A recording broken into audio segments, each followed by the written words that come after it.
From Fulanization to Ÿoråuɓañiźation, who will save Nigeria from state captors? Wow, Law Mefor is speaking. By Law Mefor, he said from Fulanization, he missed something there. There was Islamization and Fulanization under Buhari. There are two of the key issues there. Okay, so but under Buhari was more Fulanization, okay, with the Islamization at the back end. So now he's asking from Fulanization to Ÿoråuɓañiźation, who will save Nigeria from state captors? Ÿoråuɓañiźation now is ongoing, and it's a very serious one as well. And I think it's Kabbalization, because a lot of Yorubas are also not supporting what is going on right now, okay, under Tinubu's government. So do we call it Kabbalization? It's Cabal that is ruling, and this cabal is probably going to be the strongest and the worst cabal ever. The authors of the iconic book My Nations Failed, Darren Acemoglu and James Robinson, stated that it is parasitic political and economic classes that are the primary cause of why nations fail. So what counts to them is what they get out of the system, not what they put into it. Nigeria has not only the worst breed of them, but has also added to the mixed ethnic jingoism. Nigeria has fallen into the abyss. History frequently repeats itself. Muhammadu Buhari, who left Nigeria like a lawless state, presided over some of the worst periods for the country. It may take decades to recover from the calamity that he brought upon Nigeria during his term as president. The greatest sadness, however, is that his successor, Bola Tinubu, is continuing and even escalating the abnormalities that have rendered the nation prostrate. Okay? Prostrate rather than make amends. Impunity, which manifests in reckless abuse of power and the complete absence of political will needed to administer the country for the common good and national growth to command national loyalty, lies at the root of these misrules. Evidence abounds showing that Tinubu is still following the same course, refusing to combat corruption except for a few person hunts that seem more like personal vendetta. Notables are the cases of Abdulrasheed Bawa of the EFCC, who has been held without charge for 3 months, and the suspended CBN governor, Mefor. The primary areas where corruption has been causing the economy to hemorrhage are ignored.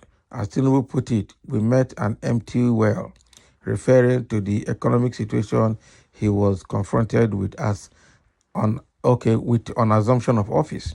But he disregarded the areas where the stolen trillions can be found by following the paper trail that can be found all over the place. For instance, the NNPC Limited or Unlimited is yet to be made to explain the extraordinary corruption in the oil industry. Recently, Nuhu Ribadu, the National Security Advisor, warned the populace that the country continues to lose more than 400,000 barrels of crude oil each day to theft. The country's waterways are under the jurisdiction of some persons. Nevertheless, vessels illegally carry crude from the nation's waters and depart unchallenged. Something doesn't seem to add up here. The urbanization of the economy, which is replacing Buhari's Fulanization, a term coined by the nation's former president, Olusegun Obasanjo, to describe the discretion of the nation's 1999 constitution, or desecration of the nation's 1999 constitution in Buhari's federal appointment, is another troubling legacy that former president left, and Tinubu is now escalating it. At one point, the Muslim North manned up to 70% of the country's important MDAs. Okay, with a similar number of nations' top MDAs, particularly in the field of the economy and security, now in the hands of the Yoruba ethnic group. Tinubu's appointment have followed the same trend. That is what the Arewa Economic Forum and many patriotic Nigerians are now pointing out. President Bola Tinubu is now replicating and perfecting this trend, which is very dangerous precedent that Buhari set.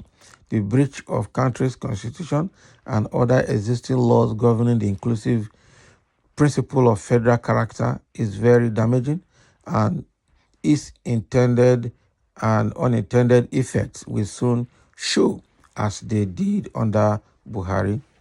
In a federation with more than 250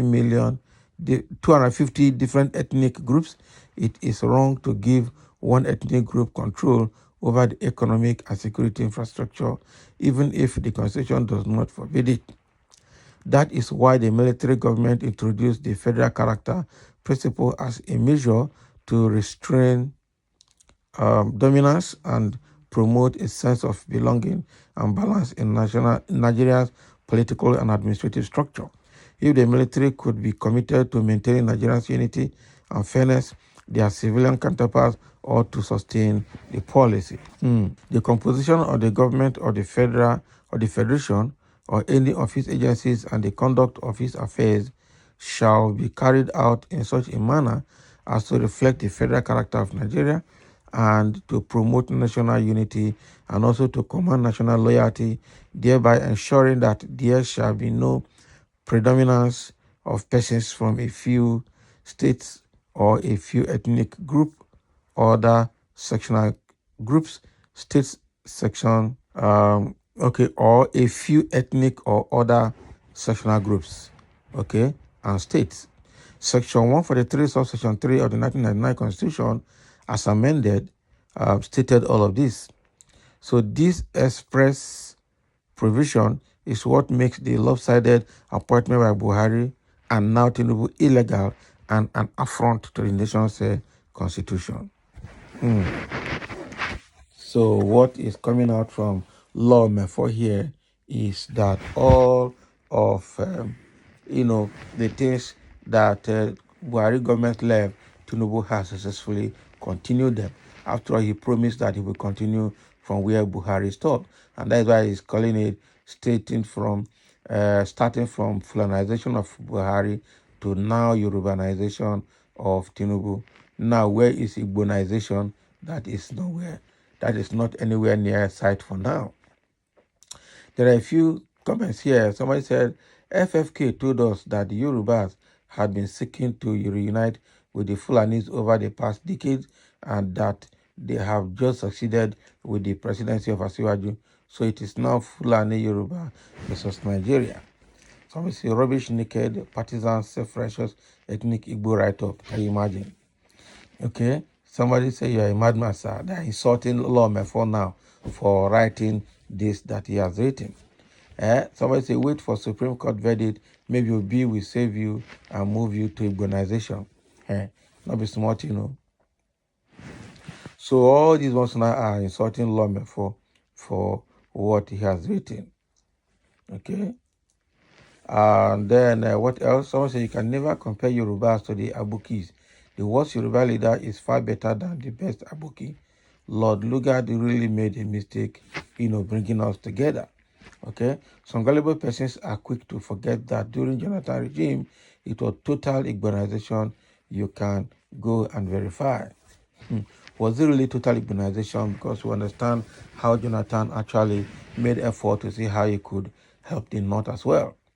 Before the end of Tinubu administration, dollar will be above 2,000 naira.